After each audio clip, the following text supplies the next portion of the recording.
All right. Okay. Okay. So this is our PowerPoint on the prison system in England and Wales by all three of us. So prisons in England, their purpose are to protect the public, punish a prisoner, and also rehabilitate them. And most of our prisons are run by His Majesty's Prison and Probation Service. The prisons are run by His Majesty's Prison Service, and they're in charge of both public prisons and private prisons. And their main function is to make sure people who are prisoners are kept in prisons and that they uphold the law whilst they are in prison and when they do leave. Is there any chance you could just mute your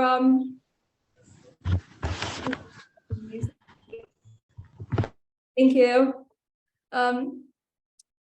Currently, there are 122 prisons in England and Wales, with 107 of them being public prisons and 15 of them being private. When being decided what prison a prisoner should go to, it will be based on categories like their harm to the public, the risk of their escape, and their threat to the control of the prison and how the prison will be run. For male prisoners, they're either sent to a closed prison, which is either in category A, B, or C, or an open prison, which is category D. And for women, they will either be sent to a restricted status, closed, semi-closed, or open prison. And whilst in prison, prisoners will live in a cell, which they most likely will have to share with other prisoners, and they will have opportunities to go to educational programs when they can learn subjects from English to maths, and then they can also do a range of work-based courses as well.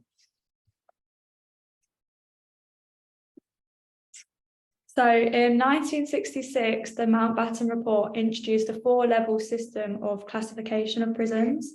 So the first was category A, and within category A, there are prisoners who would be particularly dangerous to the public, the police, or the state security. These individuals are generally kept in facilities with the highest level of security. The next level is category B, and in this category, prisoners who don't necessarily need the absolute highest conditions of security, but who an escape must be made extremely difficult. These inmates are usually housed in closed prisons, but not always maximum security prisons. Category C comprises of those prisoners who cannot be trusted in open conditions, but those who lack the ability or resources to attempt a determined escape. And lastly, category D, prisons, there is very limited physical security. These inmates include those who can reasonably be trusted to serve their sentence in open conditions. So some types of prisons include women's prisons, which is a prison consisting only of women. Remand centres, where people accused of a crime are held in custody while waiting their trial. Local prisons, which is a prison that is used mainly for housing lower security inmates on remand and serving short prison sentences. Private prisons, where individuals are detained by a third party that has been hired by a government organisation. High security prisons is a place for the most serious inmates who are watched and supervised very closely, so they have little chance of escaping. Open prisons, prisoners are trusted to complete their sentences with little supervision. Young offender institutions, which is a secure institution run by the prison service for young offenders serving custodial institutions. Secure training centres, which are privately run secure accommodation for young prisoners, boys aged 12 to 15 and girls aged 12 to 17 who are serving sentences. And lastly, secure children's homes, which is secure accommodation for younger children up to the age of 16, run by our local authorities. So next is the prison population. So there's 122 prisons in England and Wales. His Majesty's Prison and Probation Service run 107 of them, and the other 15 are run by 3 private companies. They house 81,422 prisoners. However, the operational capacity is 83,684. There's an estimation of 98,700 prisoners by 2026. The population through the years, so 1960, there were 27,000 prisoners. However, in 2022, this has increased by 54,324. The international trends of rate of imprisonment per 100,000, the USA ranks first out of 223 countries with 629,000, 100,000, sorry, and England and Wales ranked 116th with 131. So the comparison of the general population with the prison population, those with no qualifications in the general population is 15%, compared to 52% of men and 71% of women in prison. There are 0.9% homeless people in the general population. However, 32% of these were part of the prison population before they were arrested. Those excluded from school was 2% in the general population, compared to 49% of men and 33% of women. And those that suffer from mental disorders are 5% men and 2% women in the general population, and 72% men and 70% women in the prison population. So daily life in prison. In a typical cell over here, there's usually a bunk bed attached to the wall, a few cupboards screwed to the wall, a kettle, television, sink, and a toilet. And the size is around 6 feet by 8 feet space. The conditions of prison cells vary across the country. The newer wings will often provide a higher quality of accommodation than the older wings. Some cells are properly decorated, clean, well heated with natural sunlight. Other cells have broken windows, poor ventilation, and graffiti. Staying in contact. So you can have visitors in prison. You're usually allowed at least 2 one-hour visits every 4 weeks, or those on remand are allowed 3 one-hour visits a week. Some prisons allow video calls, which can last 30 minutes, and you must be over 18 and on the prisoner's list of friends and family. And you can have phone calls, but the prisoner must call you, and the prison staff can listen and record to most of these calls. Educational programs are also offered within prisons in England and Wales, and they aim to help prisoners with their chances of employment once they have left prison. These educational programs can help prisoners gain skills and qualifications that they do not already have. There'll be academic courses like maths, English, business and art. There will also be vocational courses like plumbing, bricklaying and hairdressing, for example. And prisoners may also be offered the chance to work whilst they're in prison, and they will be doing that through workshops. So one challenge is mass incarceration. Overcrowding costs more and increases security risk and creates more violence. 2 in every 3 prisons in England and Wales are overcrowded, and the ratio of prisoner to prison officers as of 30th of September 2015 was 4.8 at male establishments and 3.5 at female establishments. The second challenge, is cost of prisons. In 2019 and 2020, the average cost per prison place was 30,312 in England and Wales. The average cost per prisoner was 28,974. On a more local scale, HMP Nottingham is costing taxpayers around 96 million per year. Another challenge is the current state of HMPs. There has been a sharp rise in deaths, violence, self-harm, poor behaviour and drug use. These can all be linked to the cuts in government spending and a fall in the number of prison officers between 2009 and 2016. Another problem prisons in England and Wales face is mental health. Imprisonment can have a really negative effect on a prisoner's mental health, with them having feelings of isolation, anxiety and depression. Prisoners suffering from poor mental health has become a lot more common within our prisons, with 45% of adults in prison suffering from anxiety and depression. Also, prison suicides have increased and reached an all-new high in the last few years. In the last 12 months to December 2021, prisons in England and Wales have reported 54,027 incidents of self-harm. The problem is the government here do not have a great knowledge on mental health within prisons. So they don't know how to fund the healthcare services that will be needed. Another challenge is the prison infrastructure. Prisons need the infrastructure in place to meet the needs of the rising and diverse prison population. To be able to cater for everyone has become a challenge as space is limited, meaning that overcrowding can lead to deterioration of the effectiveness of services, such as inhumane living and struggles for staff who are severely outnumbered. To avoid overcrowding in the future, the necessary infrastructure is needed to be put in place in order to allocate more prison spaces. And that's the end of our presentation. I hope you guys enjoyed, and if you have any questions, feel free to ask.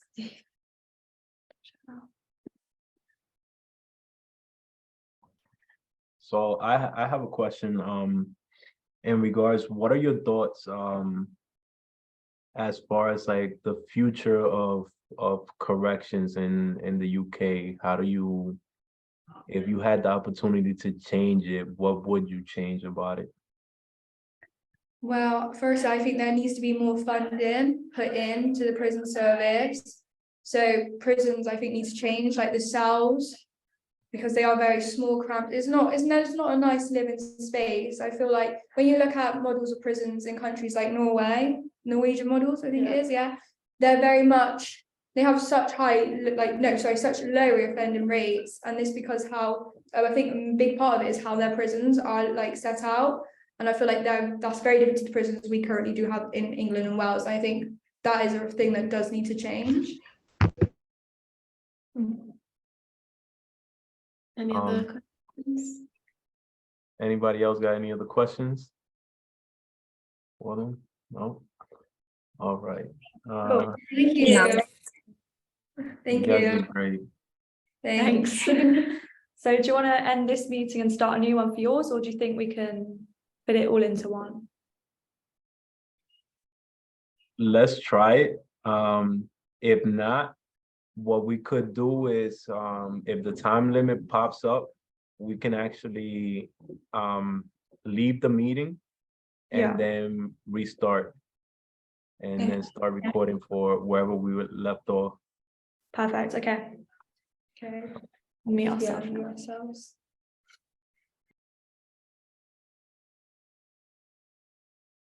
All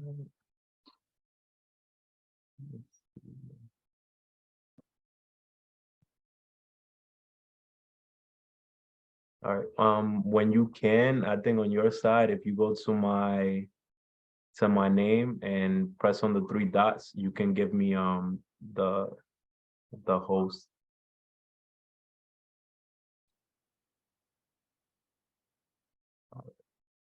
All right. So this is our presentation on the New York City correctional system. I'm Browley. There you have Mariana, and Perla is also in the chat. So what we'll be talking about today, as far as the New York City correctional systems, is what is corrections, our American correctional thought and practices, the goals of American corrections and implementation, the criminal justice system grid map, our New York jail population, and then we'll have an open discussion as far as the Rikers experience, expectations, perceptions, and truth regarding criminal justice, and then the future of corrections in America. Pretty much corrections, it can be defined as an umbrella term within the criminal justice system, referring to a variety of functions carried out by governmental agencies and persons. That can range from judges, district attorneys, lawyers, defense attorneys, and even the litigants, which are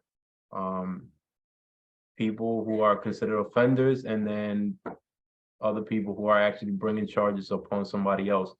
In New York, not in New York State, but in the US, is pretty much, it's never really a person, but the state that brings charges on the person, but there's always a complaint done behind the scenes. Some functions of corrections are typically the apprehension, punishment, treatment, and or supervision of persons negatively involved with the criminal justice system.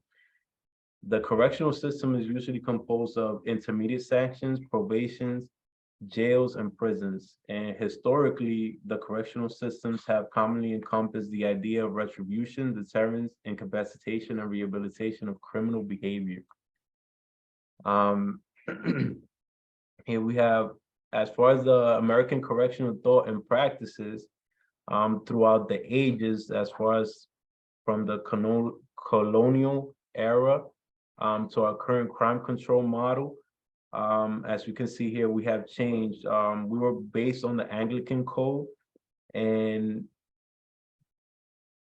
going up through the ages, what didn't work ended up changing. So it was more of, let's see if this idea works, and then try it out upon something else.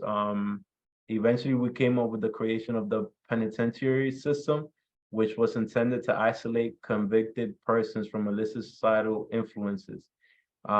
This system was majorly based on the idea that the person involved could reflect on their misdeed in solitude, causing them to eventually repent and become reformed individuals. During the Enlightenment, ideas during the Revolution brought about new correctional philosophies throughout the colonies. Most philosophies encompass the ideas set forth by the Declaration of Independence. So the American colonies shifted their perception of criminality, which included an, hold on a second, optimistic view of human nature, a belief that criminally involved persons could be rehabilitated. Prior to this, they pretty much thought that a person who committed a criminal act was depraved and had no reformation. So they pretty much kind of just locked them up and throw away the key and leave them in there.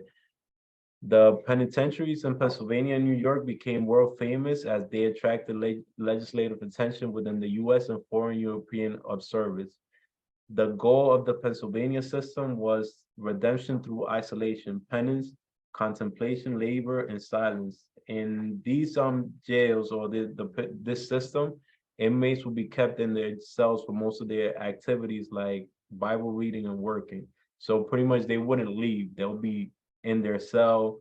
As you spoke about earlier, they had like their facilities, toilet, where the sink and everything was there. They wouldn't leave unless it was whether they had to go to like the hospital or get treatment for something that happened inside their cell.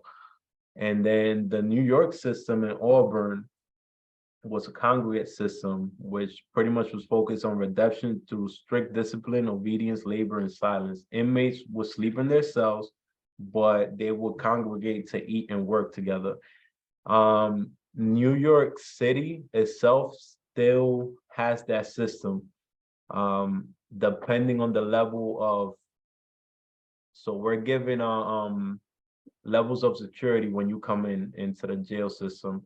Let's say, for instance, depending on the crime that you committed or the crime that you were not charged with, but how do you say this? The crime that you were sentenced of pretty much determines what level of security you'll have. So if, let's say, for instance, you're like a level 6 and below, you'll end up being housed with other inmates with about 40 other inmates in the same dorm room. And then the bathroom facilities are shared on the side. You eat together. Most of them work together. They actually end up getting escorted around the building. But then there's the other side, that anything level 8 and above, you end up being in a dorm with individual cells. So you only come out for recreation, to eat, and then go to work. Otherwise, you're in your cell. They're still trying to change that, by the way, in New York City. So the southern and western states developed their own penal systems based off the Pennsylvania and New York systems. Black codes were enacted by southern legislators. These codes were designed to control and imprison the newly freed African Americans by subjecting them to curfews and vagrancy laws, inhibiting them from owning firearms and prohibiting them from the rights afforded to them. Southern states also developed a lease system through which individuals imprisoned would be leased out to work for large corporations and local farmers while agreeing to pay off the inmates' fines and fees. Western states will eventually develop privatized jail and prison systems after the inadequacies of the facilities gained public notoriety. And most of the thoughts and practices until the current crime control model we know today were based on the thought on crime policies or the tough on crime policies that developed after some philosophies seem to fail in effectiveness. As I mentioned before, it was a trial by error as far as the errors continued until the crime control model we see today in New York State. Perla, I don't know if you want to take over as far as the goals and the American correction. Yes. Okay. North America Correction and Implementation. Goal. Distribution mean and inflict punishment and the offender so the harm don't pay back and assence. Deterrence mean to prevent and defend from further crime through the stimulation for the offender, rationally understand that further criminally will resort and harsh answer. Punishment there in the two types for determinances, general and specific. Goals continue. Incapacitation, the service to impede further criminal activity through means of incarceration and removal the offender from general society. Rehabilitation, considered the most beneficial society, seek the assistance both the offender and the society be providing treatment and help developing the offender in a productive citizen. So there's if we go back to deterrence, there's two types of deterrence, general and a specific. General pretty much focuses on having the community itself look at the offender and their sentencing as a deterrence to not commit that same type of crime. And then a specific is intended for a specific person. Let's say you have a crime kingpin or something like that, that they want to generally or specifically detain that person or deter that person from committing further crime, either through incarceration or strict probation, or further on, just prohibiting them from committing whatever crime they're doing further. This can be seen in New York City specifically, as far as like the gang task force, where they specifically target certain gang members or leaders of certain factions throughout New York City. And then Mariana, would you like to read this? Yes. Goals of American correction and implementation continue. While the implementation, the goal of correction, a sentence judge has discretion to sentence an offense to punishment as a crime committed may fit. Any conviction may be used so long as the punishment fits the crime committed. Probation, intensive suspension, probation, distribution, and finance, community service, substance abuse treatment, day reporting, house arresting, and electronic monitoring, hallways, house, boot camp, and prison and law. So in this on this slide, what pretty much starts off is probation is almost about the lowest type of intermediate sanction that you can receive. And then it goes up by levels. Depending on the crime that you committed, a judge might sentence you to probation, let's say restitution and fines, community service, any combination of either or, to include jail or prison, depending on the severity of your crime. And here's another more descriptive form. So you have incarceration being the highest, probation being the lowest, and then the in between is the intermediate sanctions such as fines, restitutions, forfeiture, community service, home confinement, intensive probation.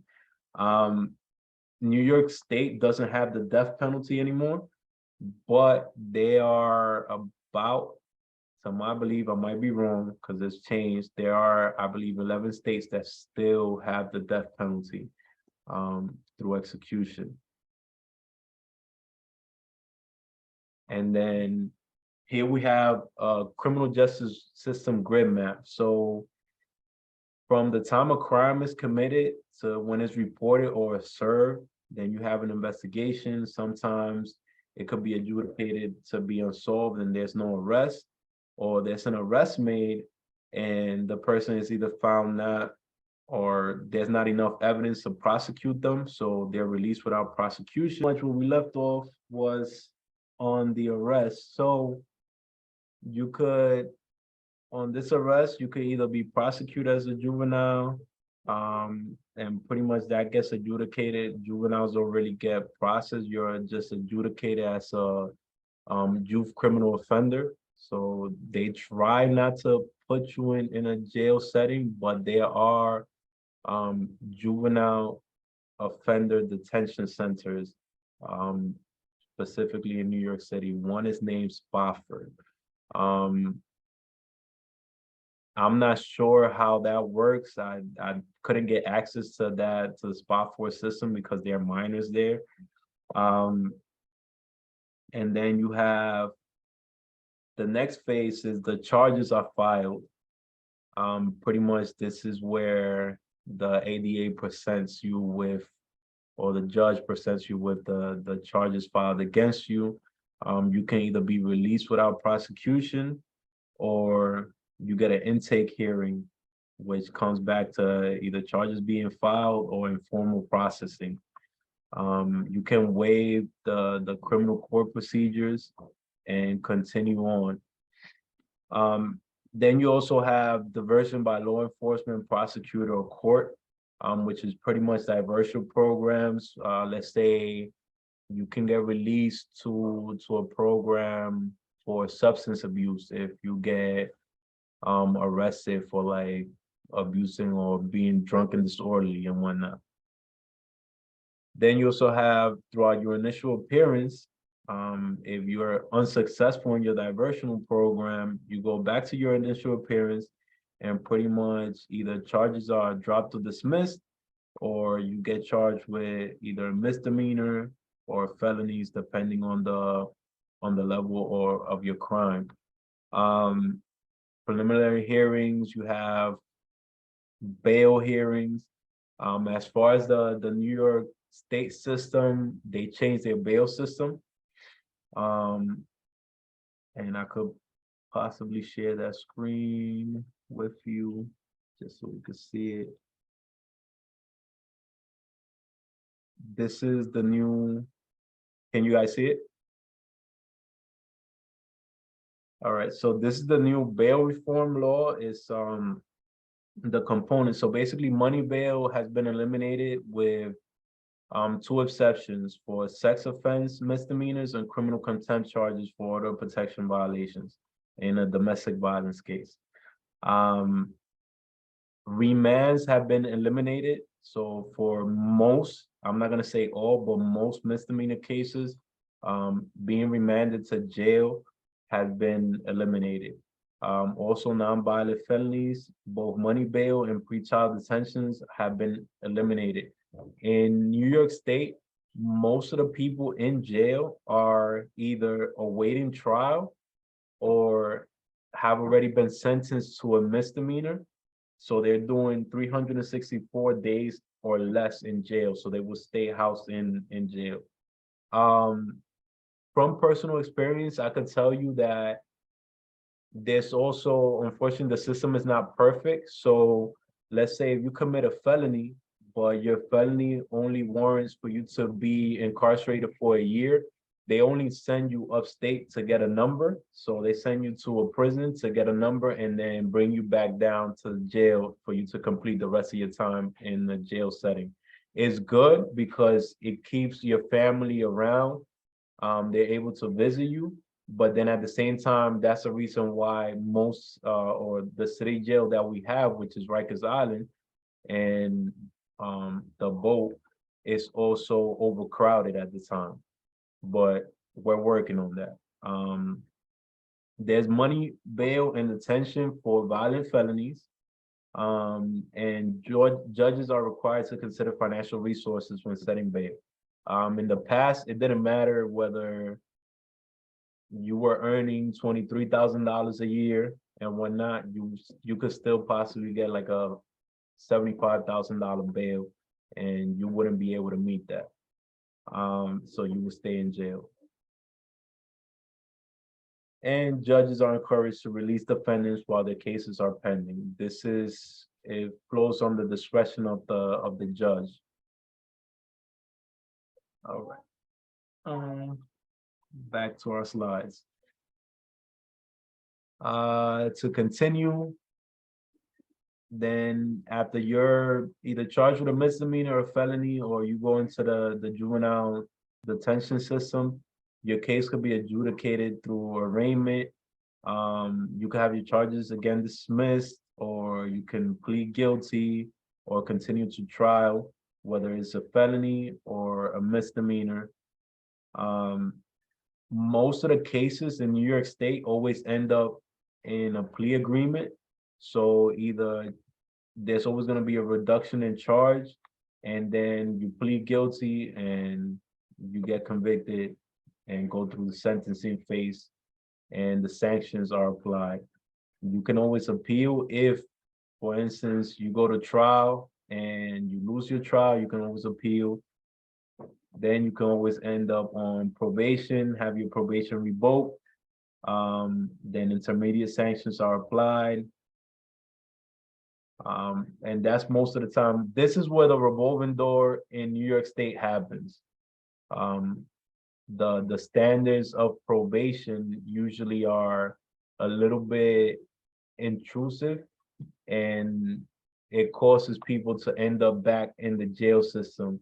So you could be here almost out of the system, you commit, let's say you stay out of, you're 5 minutes late from curfew, and then you end up back here again, getting arraigned for new charges. And then how many New York residents are locked up and where? So in New York State, we have 91,000 people locked up as of 2015.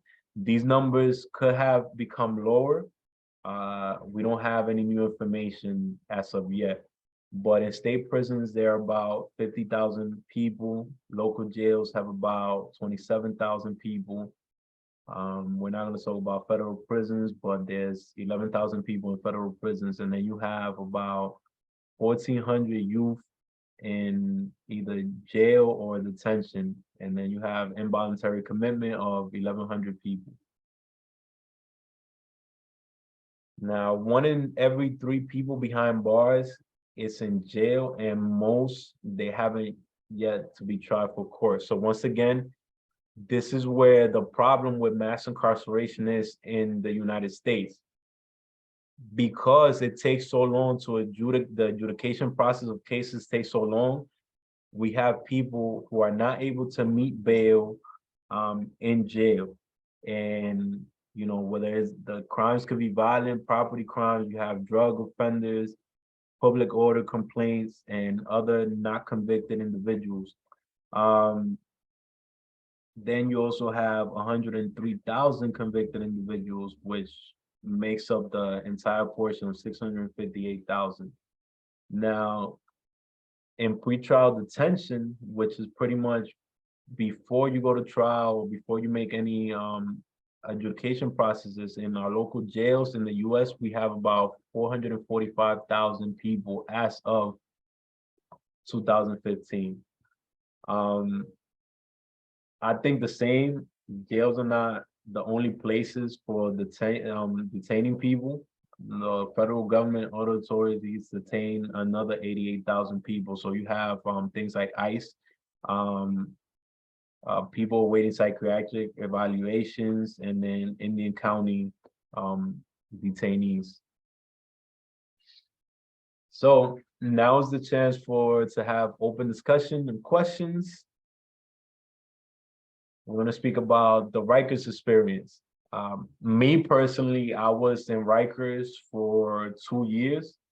Prior to getting extradited to Rikers Island, I was in Muskogee County Jail.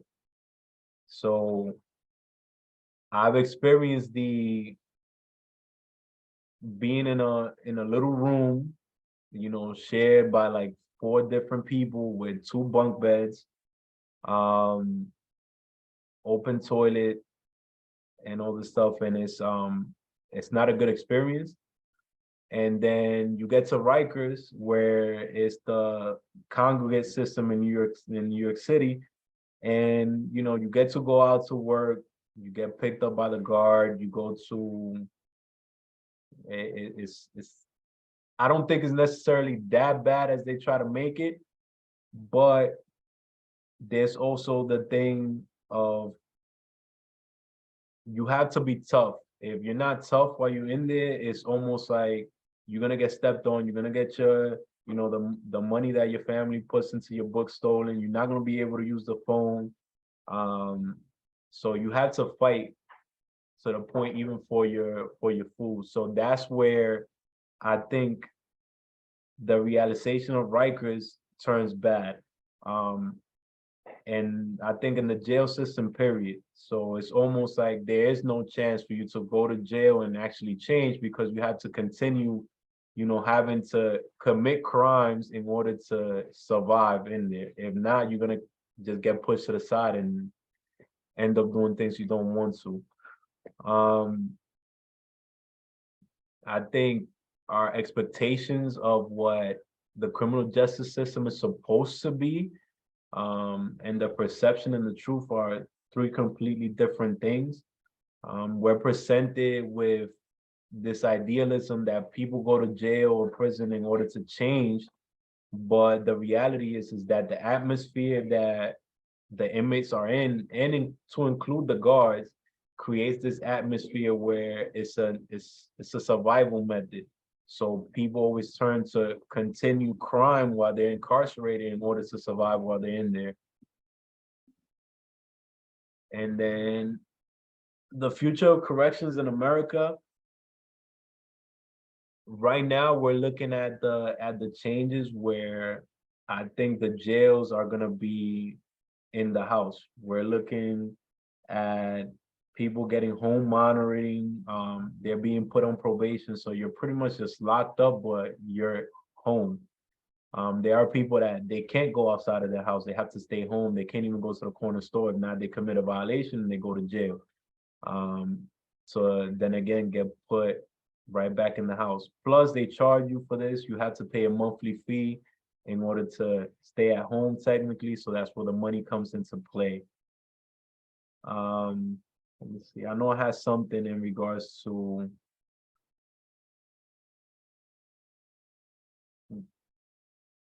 the whole entire criminal justice system in the US costs about $182 billion a year in order to upkeep. And then we also have the situation with the women being incarcerated. Right now, you have about, since 2015, you have about 101,000 women in local jails and 99,000 in prison in the system. Plus, not to say that they end up going through certain things where some of them are actually becoming pregnant in jail, which is not supposed to happen. And these are the changes we need to come up with. Do you guys have any questions and something that you would like to add?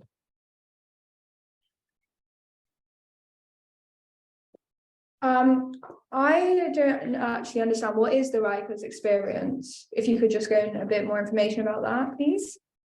Say that one more time. I'm sorry. The Rikers experience, could you go into a bit more information about what that actually is?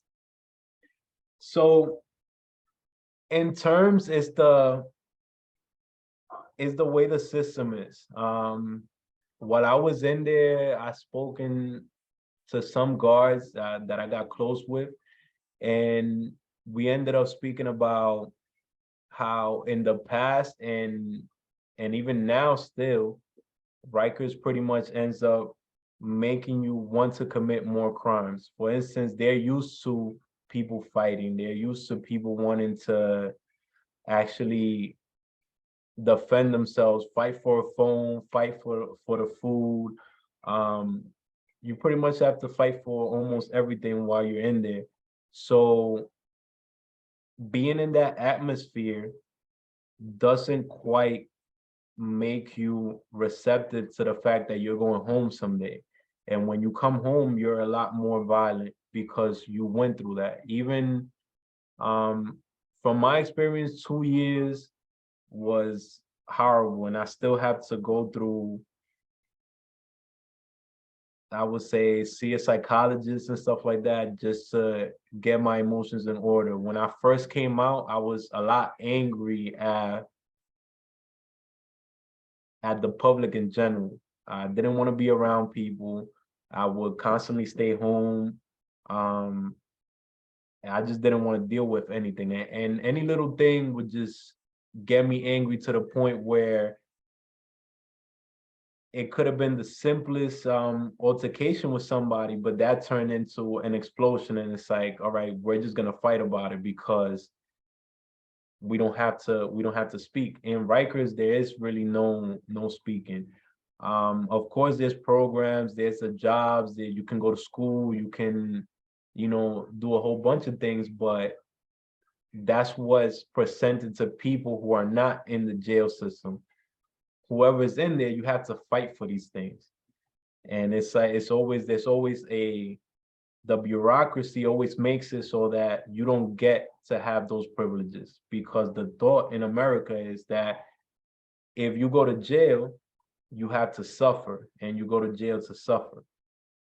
But my understanding is that according to the law system that we're based on, when you go to jail and you get removed from general society, is for you to make a change for yourself. But how can you really make a change if you're constantly fighting for something simple? Hold on. Sorry, my dog has something to say. But yeah, if you're constantly in that system where you have to fight for everything, something as simple as being on the phone, speaking to your family, or for food in general, when you come out of jail, you're gonna be just a violent person.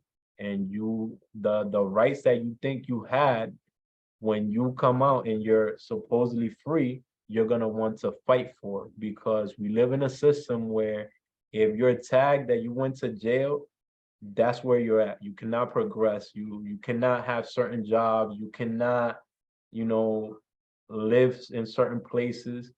And that's the system that we have today. These are things that we have to change, but until you go through that experience, you really won't understand it. So all these legislators or people who are empowered to make changes for these things, they only see the good.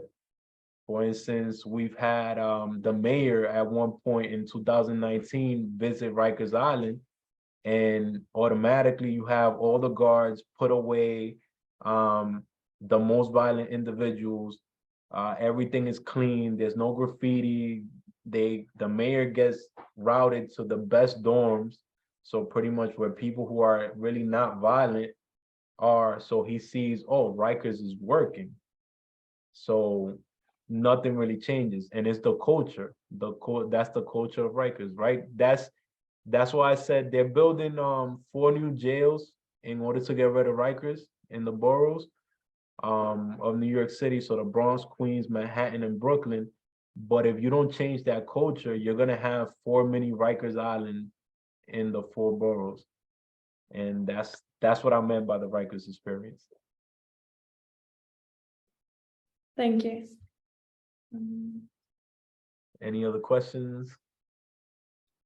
No. I think that's it. So, Yeah. thank you. That concludes our presentation, and pretty much it. I really appreciate you guys for working with us and the team. Thank and you so hopefully much. we'll continue being in contact. Thank you. Thank you, guys. Yeah, Before. Bye-bye. we've got to do a.